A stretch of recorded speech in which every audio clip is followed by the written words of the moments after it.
사람이 세상에서 가지고 있는 어떤 근본적인 문제가 있다면 먹고 사는 문제일 겁니다. 먹고 사는 문제.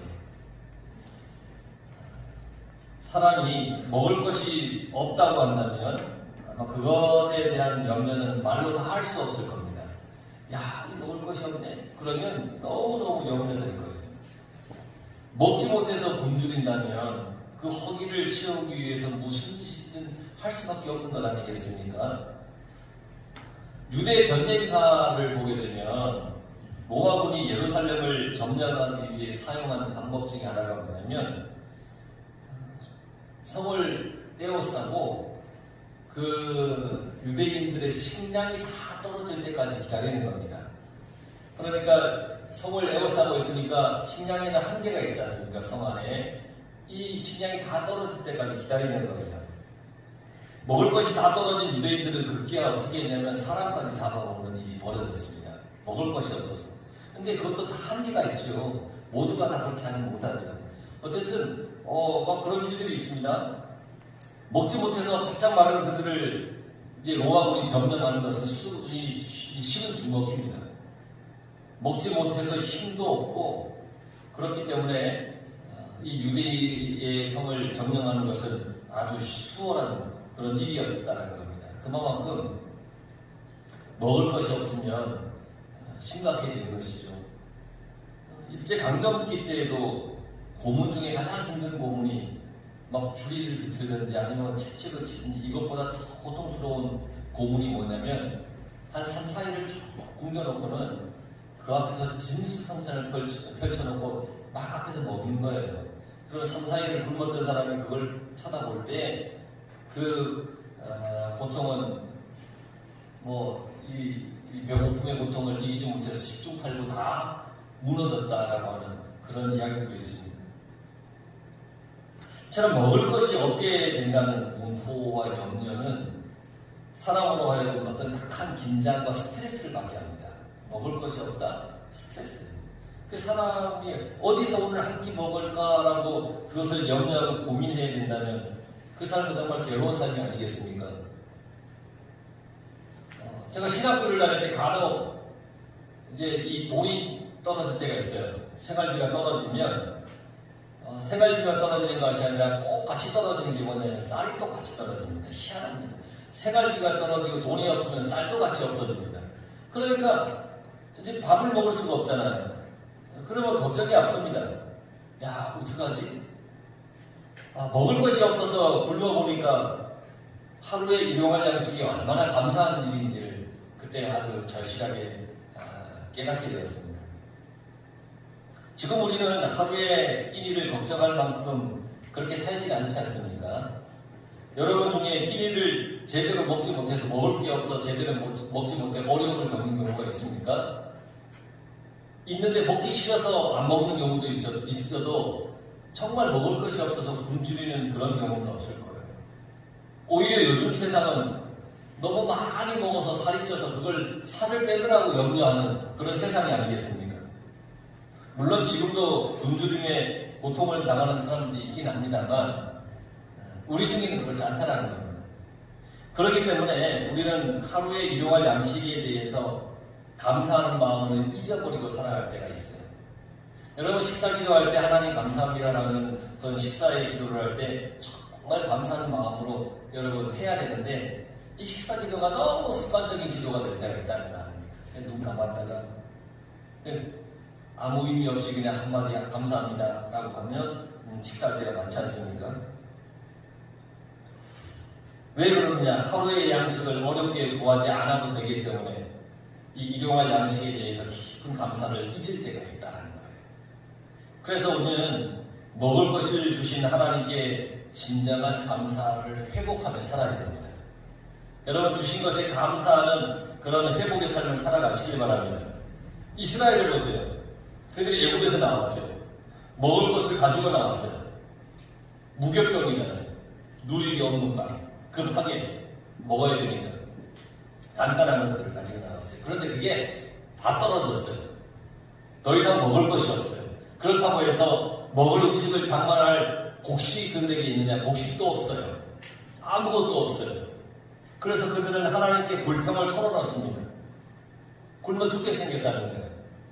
그러니까 그 소리를 하나님께서 들으시고 불쌍하게 여겼습니다. 그리고는 모세를 통해서 하시는 말씀이 저녁이 되면 너희가 여호와께서 너희를 애굽 땅에서 인도하여 내셨음을 알 것이요 아침에는 너희가 여호와의 영광을 보리니 이렇게 말씀하셨어요. 저녁이 되면 애굽 땅에서 너희를 인도해 내신 것을 알 것이고 아침이 되면 여호와의 영광을 볼 것이다. 그러면서 먹을 것을 주실 것이다 라고 하나님께서 모세를 통하여 이스라엘 백성들에게 얘기를 했습니다. 하나님이 이렇게 약속하셨으니까 이 약속을 이제 이해하시겠죠. 그래서 그 밤에 뭘 주셨냐면 메추라기를 주셨어요. 메추라기. 그 메추라기가 진을 덮었다고 했어요. 그들이 있는 그 진, 그 지역, 그들이 텐트를 주고 있는 그 진을 메추라기가 막 덮었어요. 그 고기를 먹게 해주신 거예요. 메추라기가 진을 덮었다는 건 메추라기가 가득했다는 것이죠. 메추라기가 어떤 맛인지는 잘 모르겠습니다만 참새 같은 건 아니겠습니까? 참새를 여러분 지금은 참새 먹는 사람은 없지만 과거에는 참새를 종종 먹긴 했습니다. 드셔보셨습니까? 안 드셔봤으면 제가 그 맛을 설명해 드릴까요? 저는 먹어봤습니다. 너무 맛있습니다. 이 참새가 너무너무 맛있습니다. 메추라기가 이렇게 진을 덮어서 고기를 먹게 해주었다는 것은 하나님께서 그들에게 맛있는 고기를 먹게 해주었다는 거예요.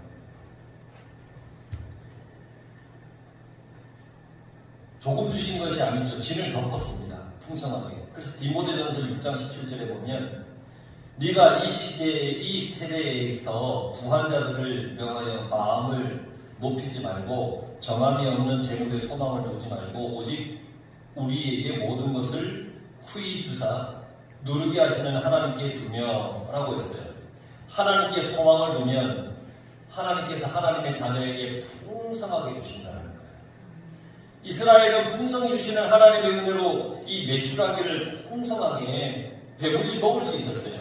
근데 뿐만 아니라 하나님의 아침이면 그들 진 주위에 이슬을 쫙 내리게 했어요. 이슬이 쫙 내려요. 그리고 그것이 싹 마른 후에는 작고 둥글며 서리 같은 것이 이렇게 생겨났어요. 이것의 정체를 알지 못하는 이스라엘 자손들이 모세에게 물어보죠. 이게 뭡니까? 이게 뭡니까? 그러니까 모세가 대답을 해요. 여호와께서 너희에게 주어 먹게 하신 양식이라. 이게 여호와 하나님께서 너희에게 주신 양식이다. 이처럼 먹을 것이 없어서 고통스러워하는 이스라엘 백성들을 하나님께서는 큰 은혜로 그들에게 먹을 것을 주셨어요. 일용할 양식을 아침마다 그들에게 주셨다는 겁니다. 일용할 양식, 하루의 양식을 주셨다는 겁니다. 그것도 아침마다. 그런데 하나님께서 이렇게 먹을 것을 내려주시면서 하신 말씀이 너희 각 사람은 먹을 만큼만 이것을 거둘지니라 하셨어요. 먹을 만큼, 하루에 먹을 만큼만 거두어가라. 먹을 만큼. 욕심 부리지 말라는 거예요. 하루에 먹을 만큼. 하나님께서는 먹을 만큼만 가져가라고 했어요. 그러니까 먹을 만큼이라고 하는 건 절제의 의미도 포함되어 있죠. 먹을 만큼만 먹으면 되는데 한 숟갈 더 한 숟갈 더 하다 보면은 그냥 배가 볼록볼록 나오게 되는 거예요. 먹을 만큼만 먹어야 되는 거예요. 하나님께서 먹을 만큼만 거두라고 하신 이유가 있어요. 이웃을 생각하는 마음을 가지라는 거예요. 이웃을 생각하는 마음. 지금 이들은 먹을 것이 없어서 투덜거리고 있는 상황 아닙니까? 그런데 아침에 먹을 것이 생겼어요. 그래서 이웃이고 뭐고 나부터 먹고 보자라고 칭찬으로 막 해짓고 막 그냥 타댕기고 가져갈 수도 있지 않겠습니까? 먹을 것이 없는 상황에서 갑자기 먹을 것이 이렇게 생겼습니다. 근데 하나님께서는 분명히 그들에게 거두어 가야 할 양을 정해 주었어요. 한 사람이 한 오멜은 약 2리터 정도입니다. 2리터 정도. 그러니까 큰 물병 하나 정도이겠죠? 그만큼만 담아가라는 겁니다. 이만큼이 한 사람이 하루를 먹을 적절한 양이기 때문에 하나님께서 1오멜 2리터 정도만 가져가라. 그래서 이스라엘 백성들은 자기 식구대로 가서 2리터씩 거두어가는 거예요. 한 사람이 2리터, 5식구가 있으면 10리터. 그러니까 그 5오매를 가져가는 것이고요. 뭐 그렇게 가져가라고 했어요. 그래서 많이 거둔 자도 남음이 없고, 식구가 많아서 그 식구대로 많이 거둬간 자도 남음이 없어요. 식구대로 먹어야 되니까. 적게 거두어간 자도 부족함이 없어요. 식구가 적어서 그 적은 만큼만 가져가도 부족하지 않았다는 거예요. 남이 5오매를 가져간다고 해서 식구 3명밖에 없는데 나도 5오매 가져갈래? 이러지 말고 식구 수대로만 이렇게 정해서 가져가라는 거예요. 그랬더니 많이 가져간 사람도 남음이 없고 적게 가져간 사람도 부족함이 없게 되었다. 그리고 하루에 그 양식 그거 가져간 것을 다음날 아침까지 두지 말라 그랬어요. 그날 다 먹어라. 그런데 20절에 보면 그들이 모세에게 순종하지 아니하고 더러는 아침까지 두었더니 그랬습니다. 꼭 이런 사람이 있어요. 아침까지 두지 말라 그랬어요. 그런데 아침까지 두었어요. 그날 아침에 거둔 것은 그날에 일용할 양식이기 때문에 그날 다 먹어야 했어요. 그런데 혹시 다음날에 먹을 것이 혹시 생기지 않으면 어떡하나? 매일 주신다고 하셨는데 혹시 깜빡하시고 안 주시면 어떡하나? 그래서 이렇게 쟁여놓은 거예요. 염려가 있는 거예요. 다음날 먹을 것을 거두지 못하면 어떡하지? 아껴둔 사람들이 물론 아끼는 것이 좋습니다만 그것보다 더 중요한 것은 뭐냐면 하나님의 말씀에 순종하는 겁니다. 그들은 그렇게 한 결과 어떻게 되느냐? 그들이 거두어들인 것을 이렇게 쌓아놓은 그것이 벌레가 생기고 냄새가 난지라 그랬어요. 아침에 거두은 것을 다음날 아침까지 부었는데 그게 벌레가 생기고 냄새가 났어요. 하나님의 말씀대로 순종하지 않는 삶은 벌레 같고 냄새 나는 삶입니다.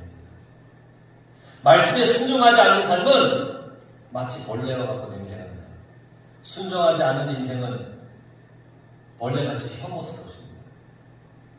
혐오스러운 것을 사람들은 좋아하지 않습니다. 하나님도 좋아하지 않습니다.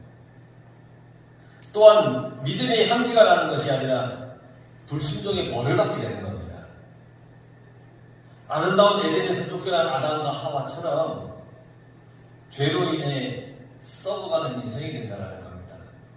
말씀에 순종하지 않으면 그렇게 된다는 겁니다. 그런데 하나님께서 하루의 양식을 거두는 것에 대해서 예외를 둔 곳이 있습니다. 이 6째 날에는 예외를 두셨어요. 6째 날에는 이틀치를 거두어라. 그렇게 말씀하셨습니다. 그렇게 했더니 6째 날에 갑절로 거두는 것이 그 다음날 아침이 되어도 벌레가 생기거나 냄새가 나지 않았다는 겁니다. 그러니까 보세요. 월요일 아침에 거두는 것을 화요일까지 두면 이게 벌레가 생기고 냄새가 납니다.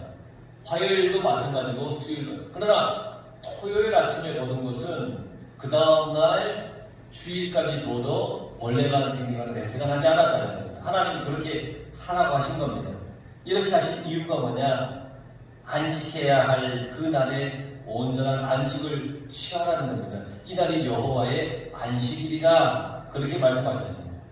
민수기 11장 8절에 보면 만나를 어떻게 먹었는지 설명을 해줘요. 맷돌에 갈기도 하고 절구에 찍기도 하고 가마에 삶기도 하고 과자를 만들었으니 그 맛이 기름 섞은 과자 맛 같았더라. 자기들이 알아서 그것을 만들어 음식을 해서 만들어서 먹는 겁니다. 6째 날에 이렇게 만나를 가지고 먹을 것을 만들어서 안식일을 준비하라고 하는 하나님의 뜻인 겁니다. 하나님의 나를 거룩하게 지켜라. 그러니까 새벽부터 막 그 만나를 거두어들여서 그것을 음식하느라고 분주하여서 하나님께 영광 돌려야 할 그 영광의 시간을 허비하지 말라는 겁니다. 미리 토요일날 다 준비해 놓고 안식일을 거룩하게 하나님께 드리라는 겁니다. 이날은 하나님께 우리가 거룩하게 예배를 드리는 날입니다. 먹을 것을 거두기 위해 세상을 사는데 필요한 것을 구하기 위해 급급한 그런 날이 아니라 온전히 하나님께 예배드리는 날, 그런 날이라는 겁니다. 그래서 하나님께 집중하라고 하는 하나님의 깊은 뜻이 있는 겁니다. 그러므로 여호와의 안식일은 하나님께 집중하는 날입니다. 물론 모든 날을 다 하나님께 집중해야 하지만 하나님께서 특별히 정하신 이 안식일은 무슨 일이 있어도 하나님께 집중해서 예배를 드려야 된다는 겁니다. 무슨 일이 있어도 하나님께 예배를 드려야 됩니다. 그런데 27절에 보면 일곱째 날에 백성 중 어떤 사람이 거두러 나갔다가 얻지 못하니라. 아까 20절에 말씀했던 사람하고 똑같은 어떤 그런 사람이에요. 꼭 하라고 할 때는 안 하고 하지 말라고 하면 그런 사람이 있어요. 그 사람 피를 뽑아보면 아마 청개구리 피하고 똑같을지도 몰라. 그런 사람이 있어요. 하면 안 하고 하지 말라고 그러면 하는 그런 사람이 있어요. 분명히 20절에는 다음날까지 놔두지 말라고 그랬잖아요. 그리고 하나님께서 뭐라 그랬어요? 여섯째 날에는 이틀치를 거두어라. 일곱째 날 나가봐야 없다. 그런데 일곱째 날 가서 꼭 찾으러 가는 사람이 있어요. 우리가 신앙생활을 할 때는 이렇게 해서는 안 되는 거예요. 하나님께서 하라고 하는 것은 하고 하지 마라 그런 것은 하지 말아야 됩니다. 그런데 반대로 하게 되면 결국 하나님께서 벌을 내리십니다. 하나님 안에서 누리는 좋은 것은 잃게 됩니다. 아담과 하와가 에덴을 잃은 것처럼 잃게 됩니다. 일곱째 날에 거두러 나갔던 사람들은 여섯째 날에 갑절로 거두지 않은 사람입니다. 설마 하면서 말씀을 가볍게 여긴 사람입니다. 매일 주시는데 일곱째 날에 주시겠지. 그랬던 사람입니다. 하나님의 말씀을 진중하게 여기지 않은 사람입니다. 하나님의 말씀에 집중했으면 여섯째 날에는 내가 2배를 거둬야 되는구나. 이걸 알았을 겁니다. 그런데 가볍게 여겼다는 겁니다. 여러분들은 하나님의 말씀을 진중하게 여기시는 분입니까? 가벼이 여기시는 분이십니까? 여러분, 당장에 심판이 없다고 죄를 짓고도 아무렇지도 않다면 결국은 하나님의 은혜를 하나씩 잃어버리는 거예요. 그러니까 하나님께서 하시는 말씀에 온전히 우리는 순종하며 살아가야 되는 겁니다. 이스라엘 백성들은 하나님께서 내려주신 이것의 이름을 만나라 그렇게 불렀습니다. 만나의 뜻은 이것이 무엇이냐입니다. 백성들이 만나를 처음 발견하고 이것이 무엇이냐라고 한 데서 비롯된 겁니다. 32절에 모세는 이 만나를 보관하게 했습니다. 이렇게 보관하라고 하신 이유가 있는데 미래의 후손들이 하나님의 은혜로 인해서 광야의 길을 걸었는데 먹을 것을 채워주신 하나님의 은혜를 기억하라. 후손들에게 기억하게 하기 위해서 만나를 보관하게 했습니다. 성경에 보니까 대대 후손을 위하여 간수하라 그렇게 말씀하셨습니다. 그러니까 하나님의 은혜는 나만 간직하는 것이 아닙니다. 그 은혜는 우리의 자손들에게 반드시 가르쳐야 됩니다.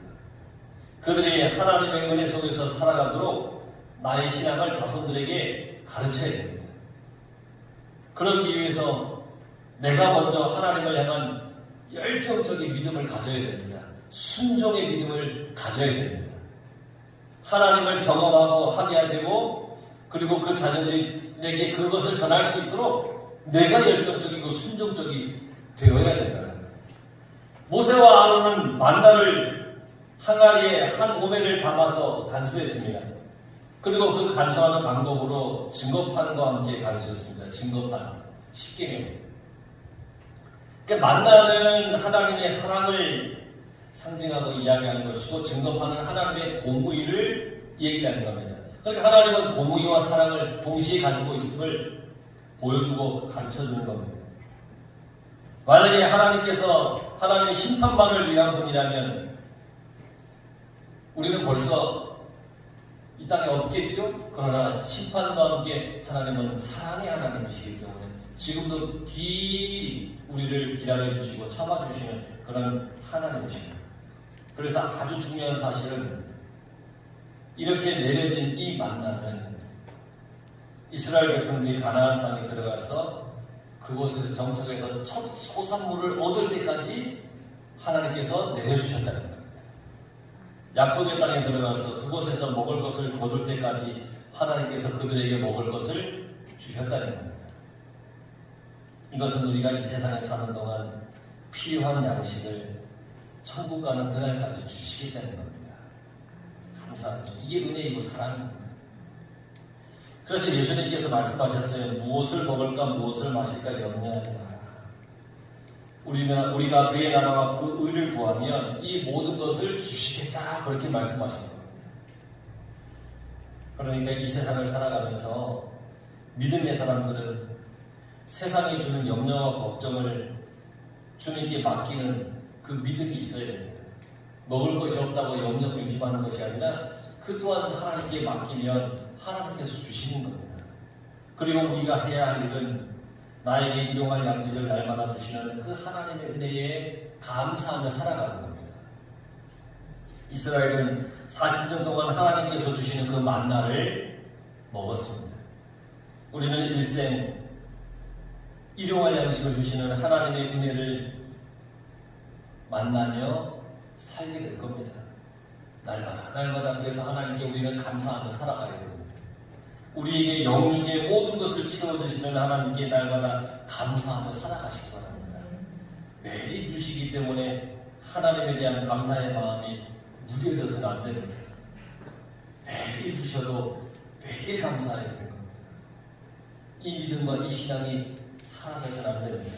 이게 오전에 말씀드렸던 의를 위하여 줄이고 목마른 자, 의를 위하여 줄이고 목마른 자, 하나님을 늘 갈망하는, 모든 순간에 하나님을 갈망하는 그러한 마음, 그 마음이 무뎌져서는 안 됩니다. 늘 소망하고 갈망해야 되는 겁니다. 하나님은 천국 가는 날까지 우리의 필요를 다 채워주시는, 우리를 배부르게 해주시는 분이십니다. 그 하나님께 감사하며 그 하나님의 은혜에 늘 우리가 기뻐하며 살아가는 우리의 삶이 되기를 간절히 축원합니다.